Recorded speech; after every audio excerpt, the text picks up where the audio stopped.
They'll be hit and miss, however, and in the brighter spells, again, feeling quite warm temperatures in the southeast with a bit of sunshine. Could get into the high 20s for a time. The likelihood of a few more of those heavy showers across parts of the Midlands, South Wales, spreading into northern England during Tuesday evening, and further wet weather could come into the southwest as we head into Wednesday. It is all very messy through the rest of this week with some showers around, but still some warm sunshine across the southeast, looking a little drier as we head towards the weekend.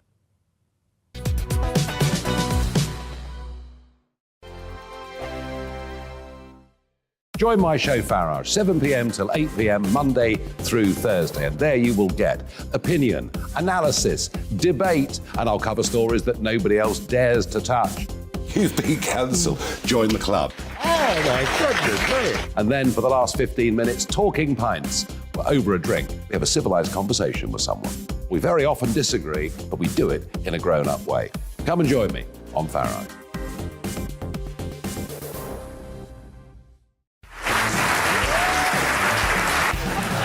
My name is Andrew Doyle. Join me every Sunday evening at 7 p.m. for Free Speech Nation. This is a show where we address current affairs and news stories of the week with the help of two wonderful comedian panellists. I brought in comics because I want to give it a lighter edge, and also they work for less. See you there.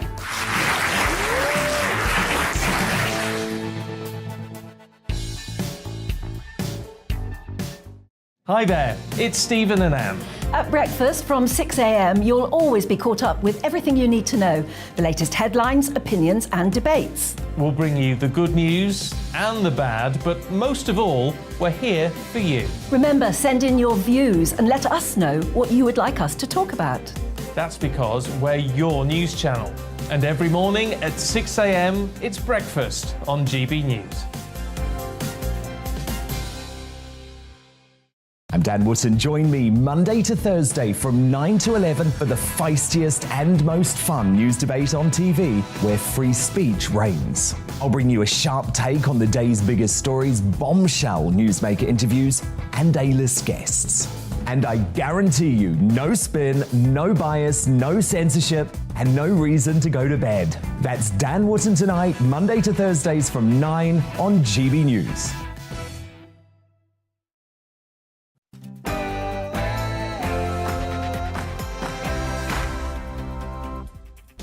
Welcome to the briefing with me, Gloria De Piero. It is good to be back. Today we're going to be chatting about the race for number 10, how employers should treat staff who have lost a baby, and we have a real meat interview with the Labour MP, John Cryer. First, it's your latest headlines.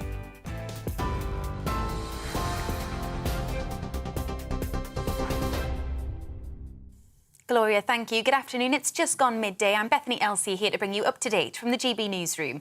Criminal barristers will walk out of courts indefinitely next month in a dispute with the government over jobs, pay and legal aid funding. Members of the Criminal Bar Association in England and Wales have been walking out in alternate weeks recently, but they've now voted in favour of an all-out and uninterrupted strike from the 5th of September. The Ministry of Justice says more than 6,000 court hearings have been disrupted so far. The Labour leader is calling on the next Prime Minister to make insulating homes a national mission. Sir Keir Starmer has set out plans to upgrade 19 million homes across the country over the next decade. The party says their heat-saving project would save households over £11 billion over 3 years. Meanwhile, Rishi Sunak has criticised Liz Truss, claiming her plans to tackle soaring energy bills and cut taxes could plunge the economy into an inflation spiral. Ms Truss argues her plans will help the UK economy, but Sir Keir Starmer is urging both leadership candidates to recall Parliament to tackle the crisis. Unless action is taken, energy bills are going to go through the roof this winter, which is why we, the Labour Party, have said we should freeze energy prices, not let those bills go up, and pay for that in part with the windfall tax on oil and gas companies are making huge, huge profits. Alongside that, we need a national mission to insulate homes. That's a longer-term issue. I called for that a year ago now. If the government had done that, we'd have the best part of 2 million homes insulated. Ex-Formula One boss Bernie Ecclestone has pleaded not guilty to a charge of fraud. He's accused of allegedly failing to declare £400 million of overseas assets to the government between 2013 and 2016. The 91-year-old arrived at Westminster Magistrate Court in West London for his first court appearance since being charged last month. The second of an 8-day strike at the UK's biggest container port, Felixstowe, has begun. Almost 2,000 members of Unite, including crane drivers and machine operators, walked out yesterday in a dispute over pay. It's the first strike to disrupt the port since 1989. Well, the National Officer for Docks at Unite the Union, Robert Morton, says members want a pay increase that's relative to the company's earnings. I don't accept that it's the unions that are inflating the profits. I accept that it's the employers that are doing that by making these profits, and good luck to them. But why not share them? Our members of Unite are so angry that they are saying enough is enough. We got you through the pandemic. This is the way you treat us now. And you should be offering an increase that is relative to the company's profits. There are warnings water companies are failing to monitor sewage discharges along Britain's coastline, including seaside resorts. That's according to the Environment Agency data obtained by the Liberal Democrat Party. It says monitors that are used for tracking sewage being pumped into the sea are faulty or not even installed. They found 2,000 monitors installed by water companies didn't work for at least 90% of the time. Pakistan's former Prime Minister Imran Khan is facing a terrorism charge over a political speech he gave at the weekend. He allegedly threatened government officials about the alleged police torture of one of his aides. Hundreds of supporters have gathered outside his mansion in the capital, Islamabad, vowing to prevent his arrest. Bosses at the world's second-largest cinema chain, Cineworld, are considering whether to put the firm into bankruptcy. Earlier this morning, they confirmed they're looking at options for the business, which is struggling under heavy debts. They added theatres around the world remain open as usual for now.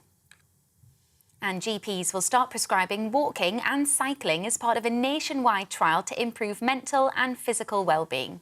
The Department for Transport has given £12.7 million to 11 local authorities to fund pilot social prescriptions like adult cycling training, walking groups and free bike loans. It's part of the government's gear change plan, which aims to reduce GP appointments and reliance on medication. This is GB News. We'll have more news as it happens. Now let's return to Gloria.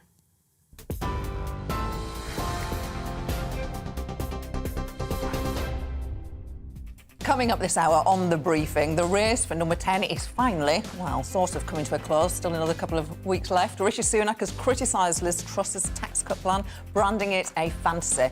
We'll get the latest from GB News' political correspondent Tom Harwood. We will be discussing a campaign to change the way employers treat staff members who have lost a baby. We'll talk to the woman who is campaigning for change. And we'll bring you the latest in our sit-down interviews with politicians to get to know who they really are. The real me with Labour MP John Cryer later in the show. Give me your political briefing. Send in your views and opinions by emailing gbviews@gbnews.uk or tweet me at gbnews.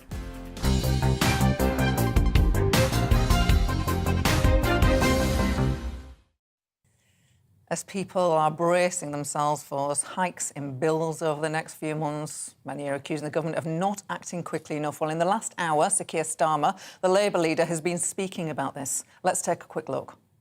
Well, unless action is taken, energy bills are going to go through the roof this winter, which is why we, the Labour Party, have said we should freeze energy prices, not let those bills go up, and pay for that in part with the windfall tax on oil and gas companies are making huge profits.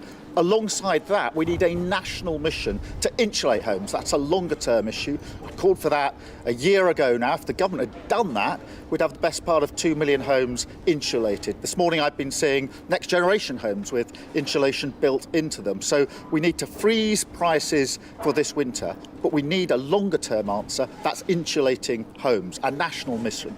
Instead of that national mission, we've got a zombie government, and that's the root of the problem. With me now is our political correspondent, Tom Harwood. Tom Harwood, I have missed you. It is good to see you.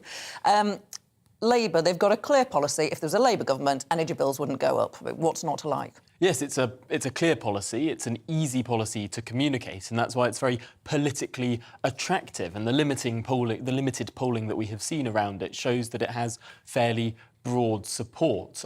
One of the issues with the policy, however, is that it lasts for 6 months and it is incredibly expensive. In fact, on a month-by-month basis, it's more expensive than the furlough programme was throughout the course of the pandemic. And it's hard to see how this would be a policy that would be able to be sustained, given that actually the greatest benefits would go to those with the highest incomes, the largest houses, or indeed multiple properties. So yes, superficially, it's an easy policy to communicate, but the cost of it, the £30 billion every 6 months, and it's unlikely, the Institute for Fiscal Studies said that it's unlikely this would only run for 6 months, of course, because the international price situation is what the international price situation is. Once that 6-month freeze was over, would bills then jump up to £5,000 a year suddenly from the level they are now?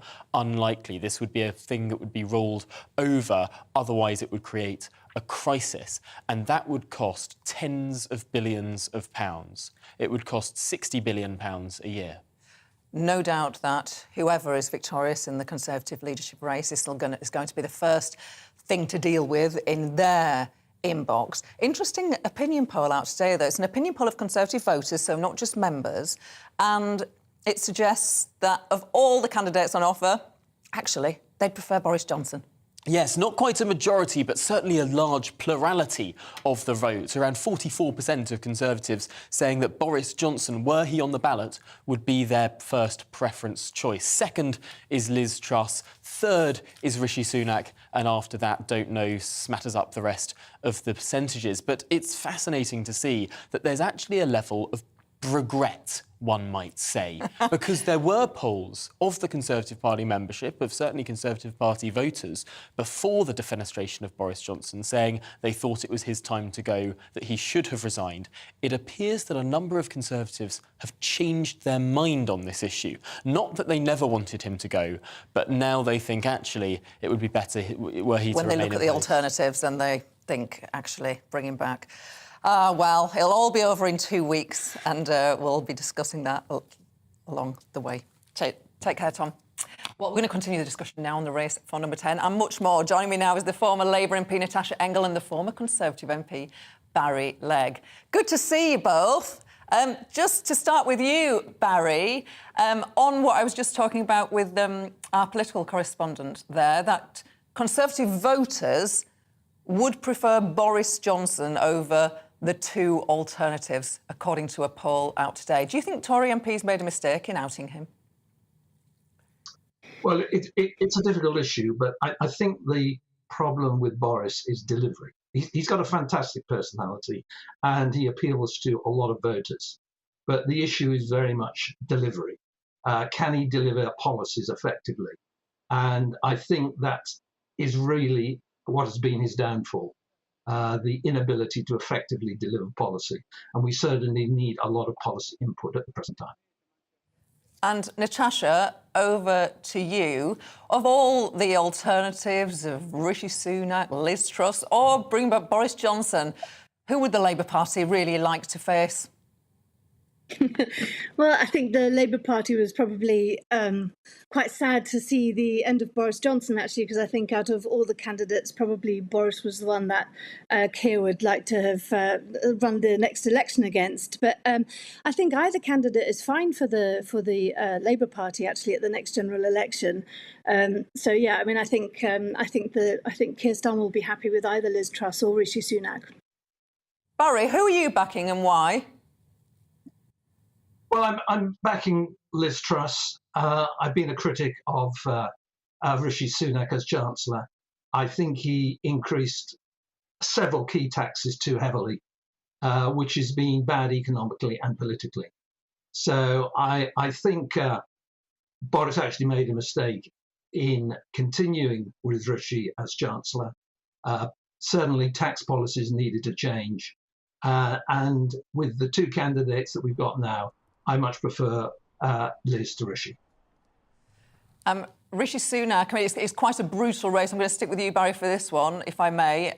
Rishi Sunak says Liz Truss cannot deliver on what she's promising economically, that you can't cut taxes and support people with the cost of living. A, what do you think about the brutality of this race? And B, what do you think about Rishi Sunak's criticisms of Liz Truss's economic policy? Well, I think both candidates have really given an outline of their tax and economic policies. They haven't really given much in the way of detail. So I think there is some limited scope for tax reductions. There is some scope for helping people with a lot of the economic issues that we've got at the moment. And I think that Liz is right to take the view that we do have an economic crisis at the moment and action is required. Rishi, as I say, I don't believe has been a good chancellor, and I believe that the current economic policies that he's set out will not be best for the economy and will not be best for the country or taxpayers. Natasha, there could be an opportunity for Labour and Keir Starmer. The problem is that Keir Starmer he continues to face a criticism that he is boring, that he's not inspiring, that people don't really know anything about him. What can he do about that? It's his personality. He's a technocrat, isn't he? I don't know. I mean, I think actually he sort of played it very level, and I think especially against Boris Johnson, I think a lot of people were sort of quite glad not to have that sort of what you might call sort of overexcited politics. And I think, back to the point that you just made about the brutality of this leadership race. I mean, it has been absolutely brutal, and I can sort of see the sort of internal machinery of the Labour Party. I mean, they must just be sort of gathering lots and lots of kind of, attacks on the Tory party for their general election leaflets. But, the poll that you were talking about just now, Gloria, I mean, 40% of Tory voters in 2019 said that the contest made them think worse of the Tory party. So I think, even though Keir might not be getting that much of a look in because there's this leadership election, because, let's face it, the next person who wins the leadership of the Conservative Party becomes the Prime Minister. So, I mean, this, isn't just any old election. But I think that's the real problem for the Tory party, is the brutality of this race. And I think Keir will come out very well because he's sort of kept quite clean in this. And I think that's also what voters are after, is that, cleaning up politics a bit and not having that brutality that we're seeing in the Tory leadership race at the moment. OK, let's move on to another story that is making the news today, but actually our senior politicians aren't out there talking about it. Barry, the average pay for a FTSE 100 chief has jumped by 39% to an average of, and I had to sort of go back and reread this, to an average of 3.4 million. Majority of Brits are facing the biggest drop in real pay since records began. Is it time to not just talk about a minimum wage, but actually a maximum wage too, Barry? Well, I don't believe in prices and incomes policies. We've tried prices and incomes policies in the past, and they've been absolutely disastrous for the economy. Fortunately, a lot of companies are doing reasonably well at the moment in very, very difficult circumstances. Many of these companies are very big, and certainly the top people have to be rewarded properly. But if you actually look at these salaries and compare them to the United States, if you compare them to what chief executives earn in the United States for running successful companies, they're actually a lot less. We're talking in the United States of hundreds of millions. It's all about creating value. Value for the shareholders, value for the consumers. And that's a tremendous job to achieve. Natasha, what do you say to that? I think this is a far bigger problem than that. I mean, I think one of the really major problems about this is the lower end of the scale. I think the cost of living crisis is really, really biting people. And it's biting people right now when, energy prices haven't risen to the point that they're going to rise to. We've got food prices that are going to be escalating. And I think that's the real problem, is when people who are really not being able to make ends meet right now. I mean, £5 here and there in a weekly pay packet makes a massive difference to the sort of people that we're talking about. And they're seeing these enormous salaries for their executives. I think that's the real problem, is that when people are really, really hurting, seeing these sort of salary increases is something, you know, that actually it's just very, very difficult to talk about. You know, if you're seeing the strikers, you're seeing, you know, the sort of Mick Lynch out there sort of talking about the rail unions, what people are earning. It's that end of the pay scale that's the real problem, rather than the top end, I think. Barry, what would you like to see the government do about those rising, terrible forecasts of rising energy bills? What should Liz Truss or Rishi Sunak, if his fortunes improve, what should they do on day one? Well, it's a very difficult question. We've heard from Keir Starmer, but you need to analyse Starmer's words very carefully. He says that his relief on energy will be provided for partly by a windfall tax. Partly. Now, what's actually happened is the Conservative government has introduced a windfall tax, a 30% windfall tax on energy companies. And it's very unlikely that very much more money can be taken from those companies in form of taxation, because they've already taken a big whack. So what Keir Starmer's talking about is actually raising taxes generally. And that will be income tax, it'll be VAT, and it's ordinary people that will be affected by that. Oh, I could come back on that. I'm sure Natasha would love to, but I want to move on to perhaps a lighter subject. Natasha, I'm going to start with you. You were a woman MP. You were a female deputy speaker. You're a senior woman in politics. Let's talk about Finland's Prime Minister. I'm sure you're all aware of the footage that's emerged of her dancing and drinking. Shouldn't MPs be able to go out and party with their friends if they want? First of all, to you, Natasha.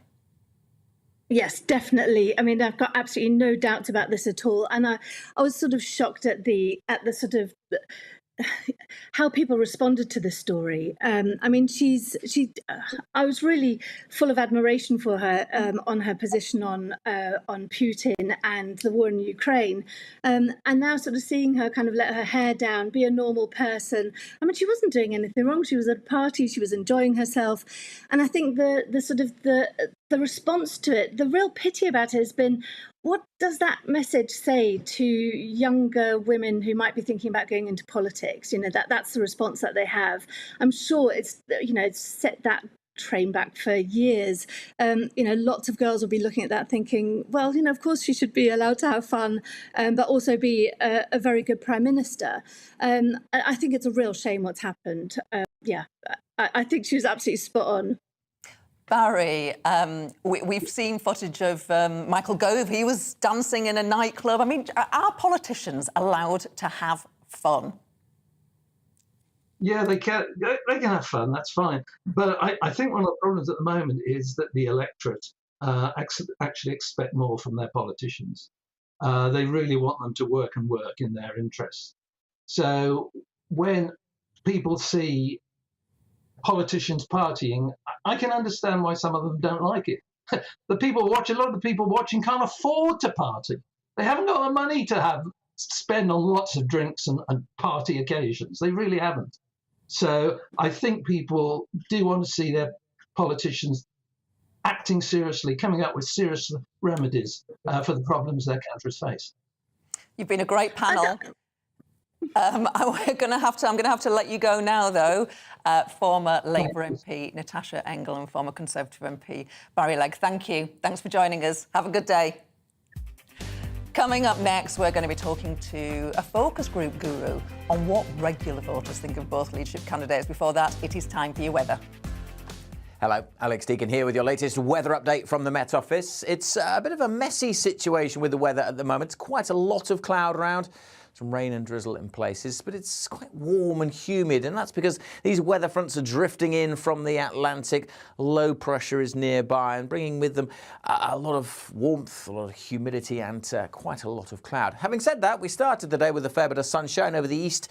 Many eastern parts of England will stay generally dry and bright, just the cloud increasing. Further west, we've got some heavier rain through Wales, and we could see some heavy showers developing over the Midlands, parts of northwest England through the afternoon. Not a great deal of rain across the southeast. Some patchy rain getting into southern Scotland, much of northern Scotland staying dry. It is quite warm, temperature in the teens across northern Scotland, but elsewhere getting into the low to mid-20s.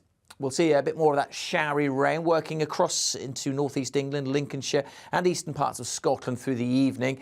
Further west, it does become a little bit drier with clearer spells, but it will still be quite a warm night. Certainly a warmer night than last night across much of Scotland, with temperatures holding up in towns and cities in the mid-teens. So again, that warm, that humid feel as we head into tomorrow. Again, a bit of a messy picture with a fair bit of cloud around, but some sunny spells over the Midlands, eastern England, northeast Scotland, but quite a bit more cloud further west.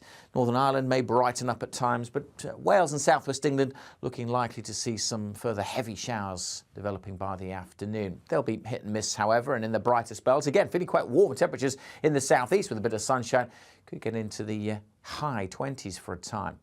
The likelihood of a few more of those heavy showers across parts of the Midlands, South Wales, spreading into northern England during Tuesday evening, and further wet weather could come into the southwest as we head into Wednesday. It is all very messy through the rest of this week with some showers around, but still some warm sunshine across the southeast, looking a little drier as we head towards the weekend.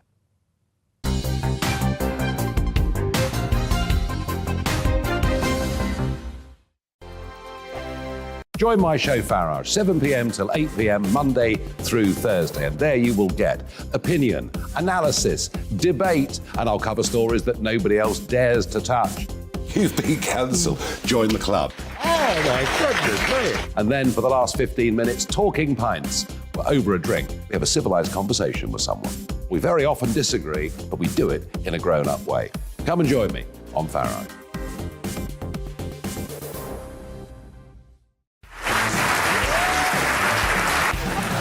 My name is Andrew Doyle. Join me every Sunday evening at 7 p.m. for Free Speech Nation. This is a show where we address current affairs and news stories of the week with the help of two wonderful comedian panellists. I brought in comics because I want to give it a lighter edge, and also they work for less. See you there.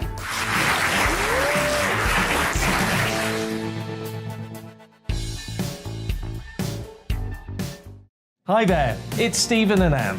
At breakfast from 6 a.m, you'll always be caught up with everything you need to know, the latest headlines, opinions and debates. We'll bring you the good news and the bad, but most of all, we're here for you. Remember, send in your views and let us know what you would like us to talk about. That's because we're your news channel. And every morning at 6 a.m, it's breakfast on GB News. I'm Dan Wootton. Join me Monday to Thursday from 9 to 11 for the feistiest and most fun news debate on TV, where free speech reigns. I'll bring you a sharp take on the day's biggest stories, bombshell newsmaker interviews, and A-list guests. And I guarantee you, no spin, no bias, no censorship, and no reason to go to bed. That's Dan Wootton Tonight, Monday to Thursdays from 9 on GB News.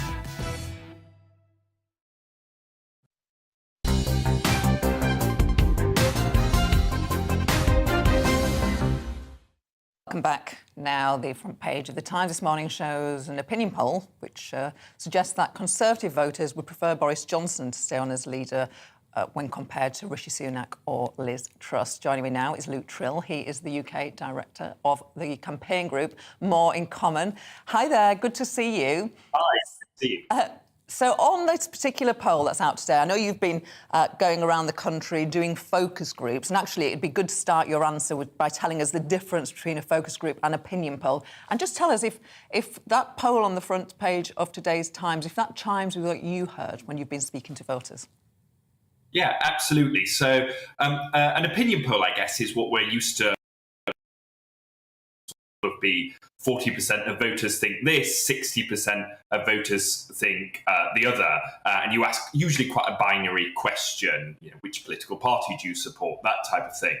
A focus group, on the other hand, is where you get a group of voters together and you have more of, I guess, a discussion with them. So you look at not just what do they think, but you'll dig a little bit deeper into why they think it as well. It's also very good for sort of testing different messages, finding out which approach lands better than others. So when it comes to the poll today, I mean, it is really interesting when you talk to voters around the country that there isn't, I think very often you can read the press, Boris Johnson and Boris Johnson and want to think, as you can imagine, that Partygate was very serious.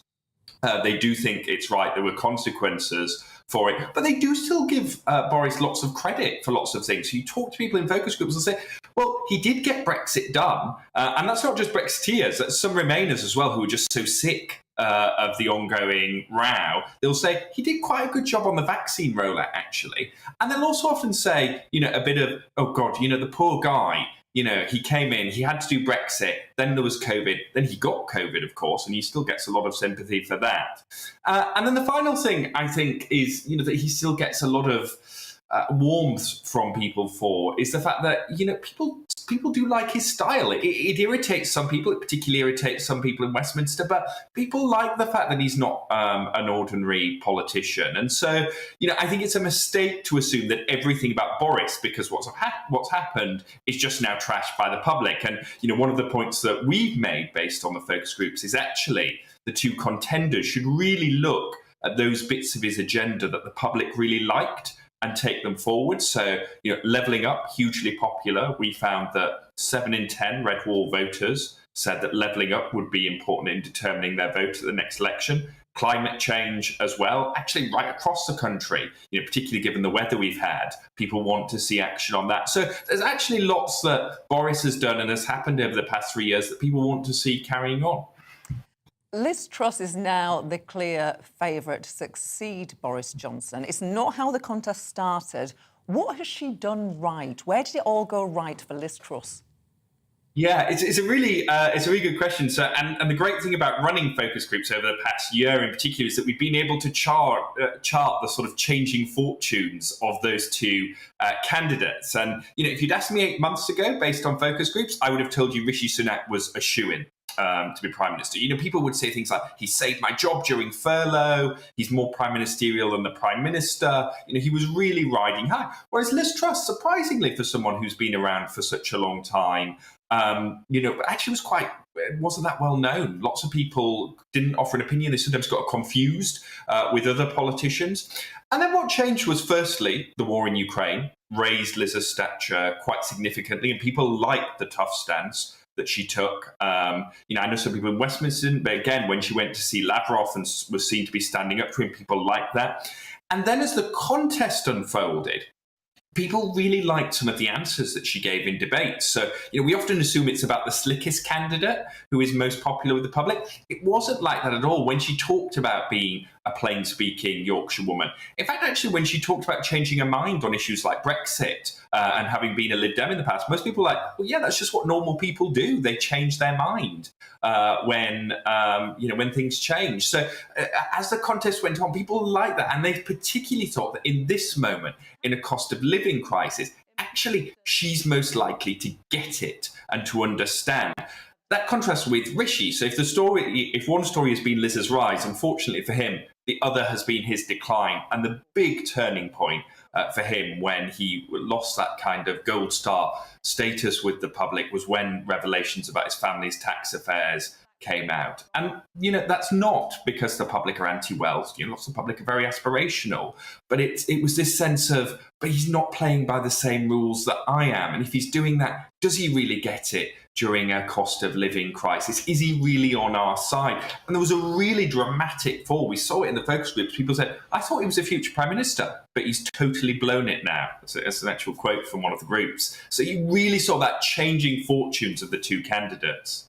Luke, I could talk to you for so much longer. I hope you come back again because we're out of time today, but absolutely fascinating stuff. Come back on the show again soon. Thank you, Luke Trill from More in Common. Coming up, we'll be showing my Real Me interview with Labour MP John Cryer, and I'll be joined by someone leading on a campaign to change current laws around pregnancy loss. First, it is your news update.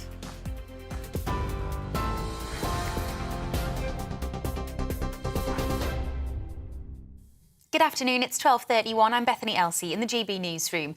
Criminal barristers have voted to strike indefinitely from next month in a dispute over jobs, pay and legal aid funding.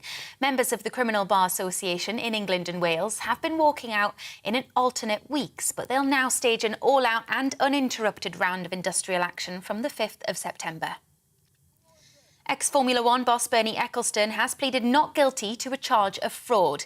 He's accused of allegedly failing to declare £400 million of overseas assets to the government between 2013 and 2016. The 91-year-old made his first appearance at Westminster Magistrates Court after being charged last month. The Labour leader is calling on the next Prime Minister to make insulating homes a national mission amid soaring energy bills. Sir Keir Starmer has set out plans to upgrade 19 million homes over the next decade. Meanwhile, Rishi Sunak has criticised Liz Truss, claiming her plans to tackle the cost of living crisis could plunge the economy into an inflation spiral. Ms Truss argues her plans will help the UK economy. Sir Keir Starmer is urging the leadership candidates to recall Parliament to tackle the crisis. And bosses at the world's second largest cinema chain, Cineworld, are considering whether to put the firm into bankruptcy. Earlier this morning, they confirmed they're looking at options for the business, which is struggling under heavy debts. They added theatres around the world will remain open as usual for now. You're watching GB News on TV, online and DAB+ radio. We'll get back to Gloria in just a moment.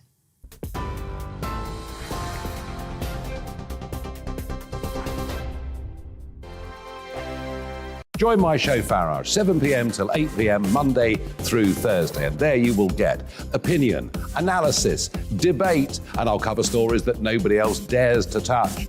You've been cancelled. Join the club. Oh my goodness me. And then for the last 15 minutes, talking pints. We're over a drink. We have a civilised conversation with someone. We very often disagree, but we do it in a grown-up way. Come and join me on Farage.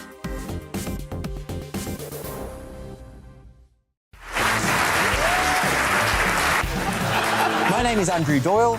Join me every Sunday evening at 7 p.m. for Free Speech Nation. This is a show where we address current affairs and news stories of the week with the help of two wonderful comedian panellists. I brought in comics because I want to give it a lighter edge, and also they work for less. See you there.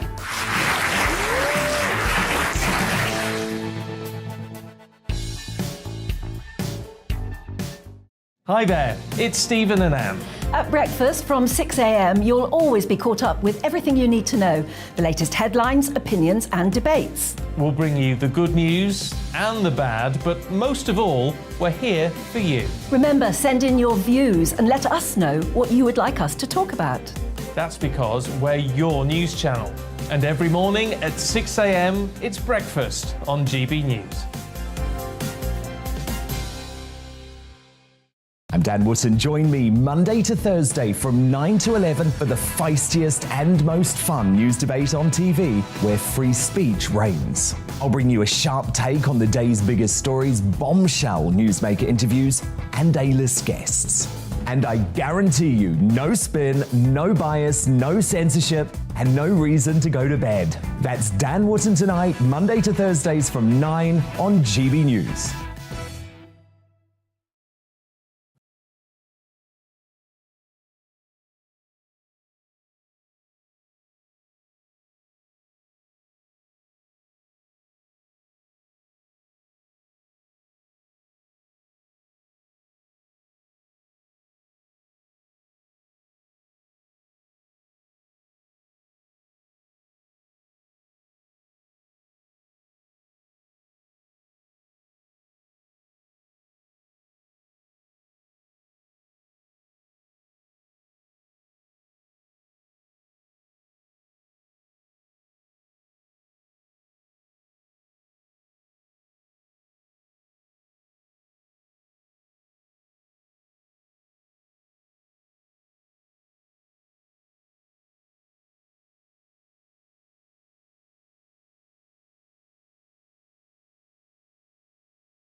you know, without any shadow, all you've got to do is look at the report by the Equal Rights Commission to see that we broke the law on 3 counts. And the day they published that report, it's probably one of the worst days of my life. I joined the Labour Party at 15, and the idea that we'd broken the law 3 times, we weren't addressing it, we weren't kicking people out. I've not really spoken about it very much publicly, but behind closed doors I did. I was involved in some very, very sharp arguments about anti-Semitism. We only started to address it really after 2019, in my view and in my experience, because I asked these questions and the questions were never answered satisfactorily about what we were doing. You're a rare thing in the Labour Party, John. You campaigned and voted for Brexit. Yeah. Did you feel like a pariah amongst your colleagues, most of whom voted Remain, and then after the result, the Leave result, try to frustrate that result and have a second referendum?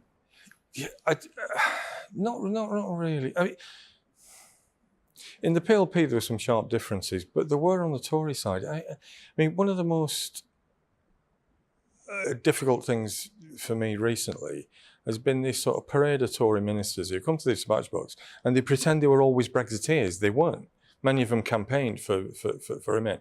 What was the most difficult bit was that after the referendum result, I mean, then the real poison started. Now, in both camps, there are overwhelmingly, I think, in the Brexit camp, in the Remain camp, people are overwhelmingly decent, honest, truthful.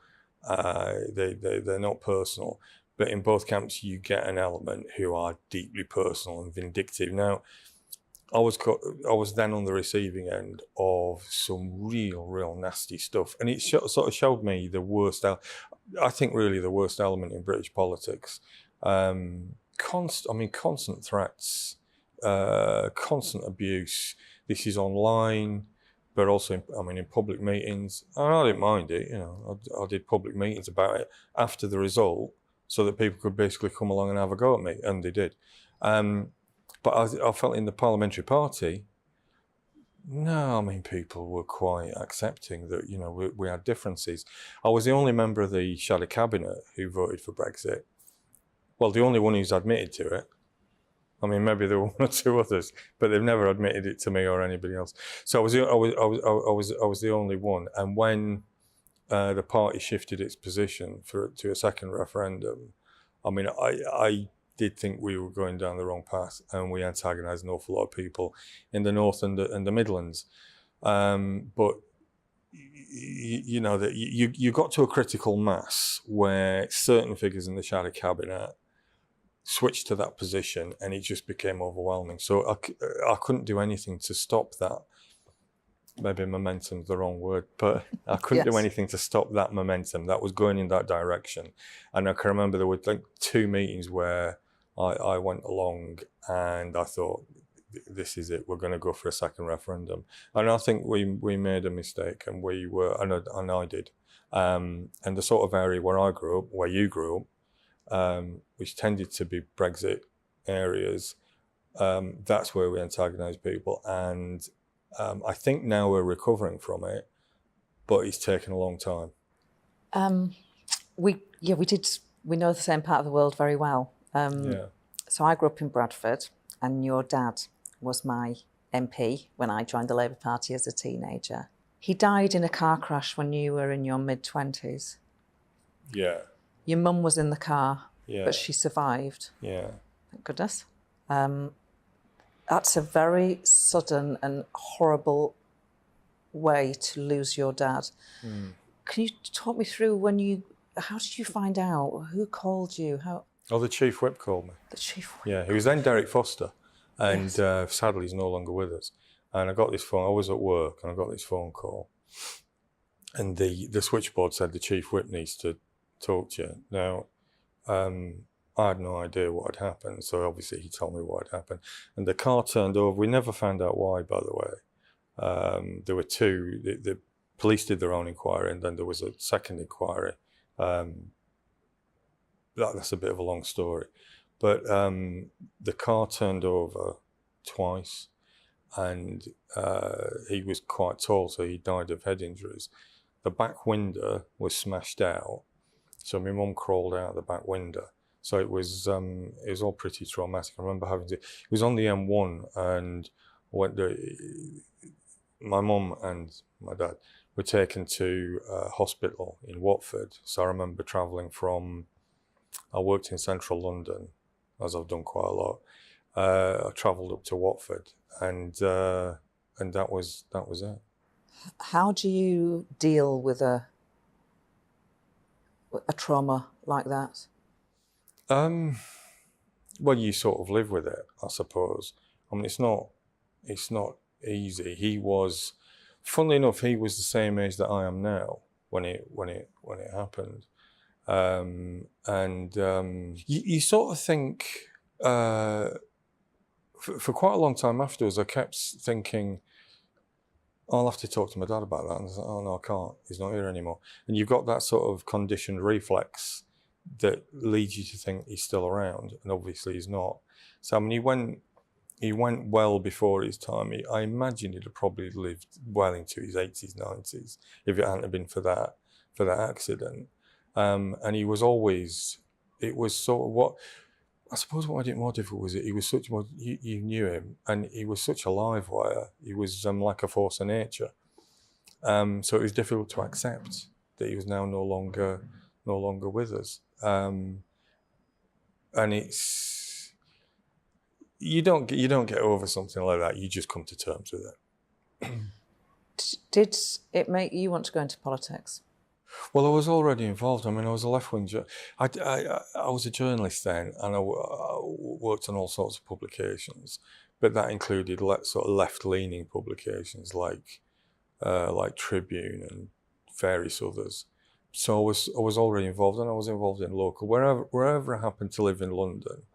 I mean, when you arrive in London and you grew up somewhere else, you move all over, depending on where the accommodation is and what you can afford, where the work is.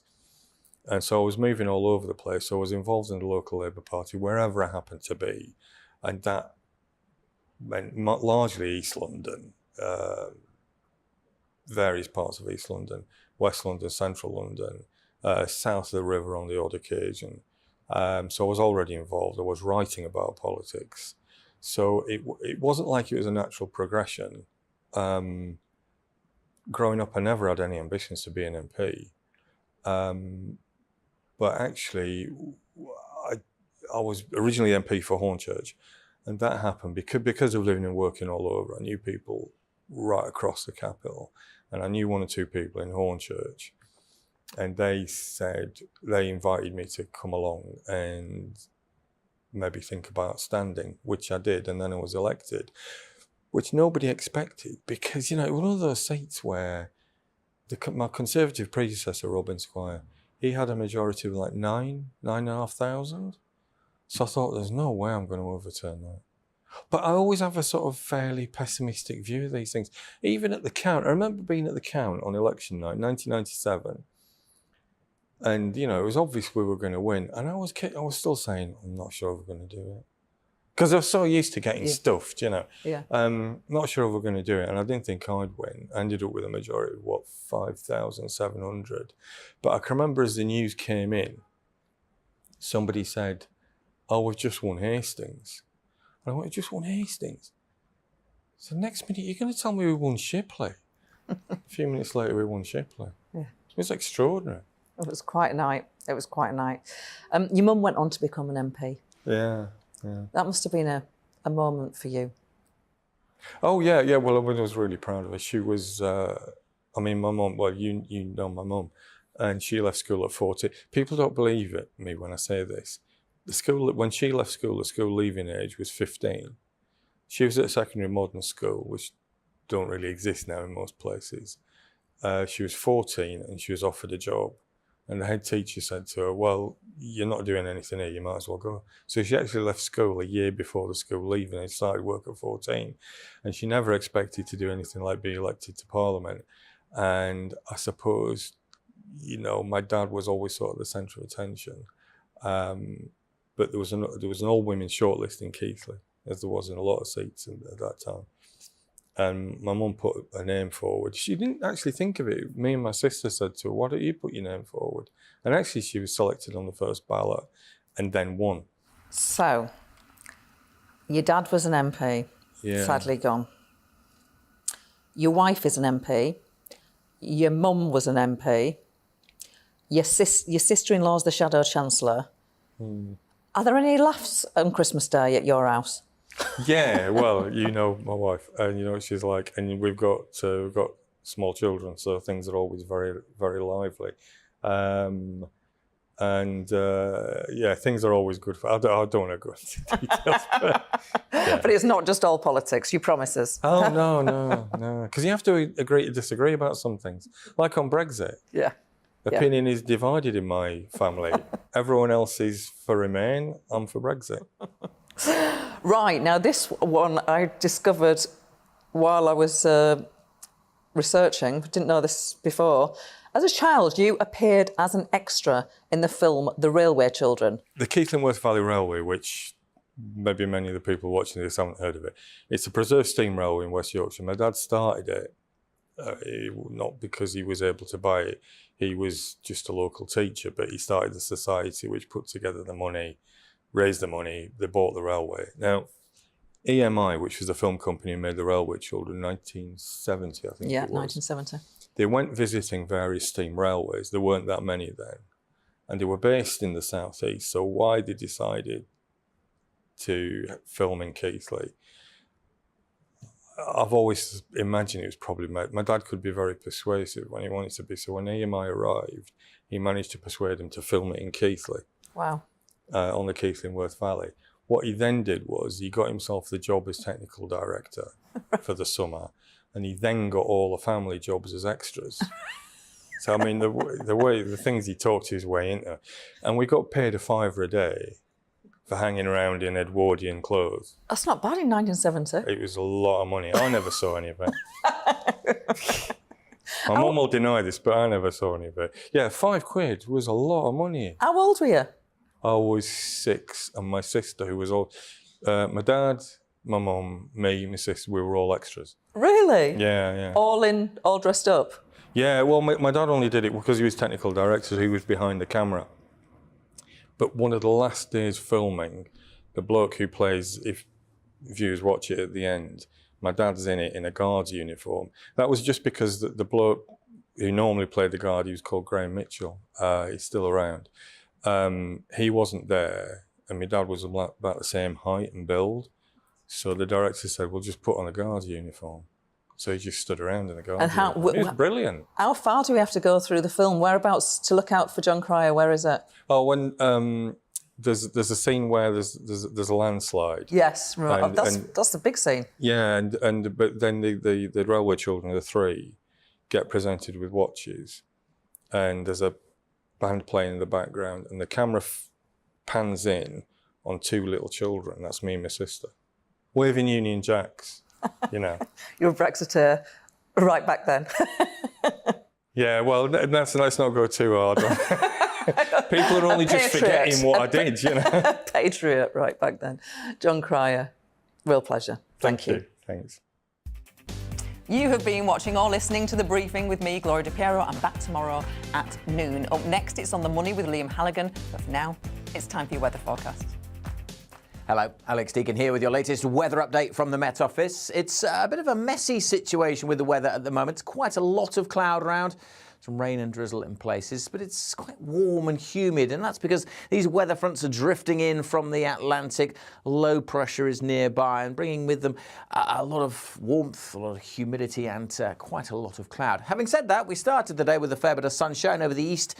Many eastern parts of England will stay generally dry and bright, just the cloud increasing. Further west, we've got some heavier rain through Wales, and we could see some heavy showers developing over the Midlands, parts of northwest England through the afternoon. Not a great deal of rain across the southeast. Some patchy rain getting into southern Scotland, much of northern Scotland staying dry. It is quite warm, temperature in the teens across northern Scotland, but elsewhere getting into the low to mid-20s. We'll see a bit more of that showery rain working across into northeast England, Lincolnshire and eastern parts of Scotland through the evening. Further west, it does become a little bit drier with clearer spells, but it will still be quite a warm night. Certainly a warmer night than last night across much of Scotland, with temperatures holding up in towns and cities in the mid-teens. So again, that warm, that humid feel as we head into tomorrow. Again, a bit of a messy picture with a fair bit of cloud around, but some sunny spells over the Midlands, eastern England, northeast Scotland, but quite a bit more cloud further west. Northern Ireland may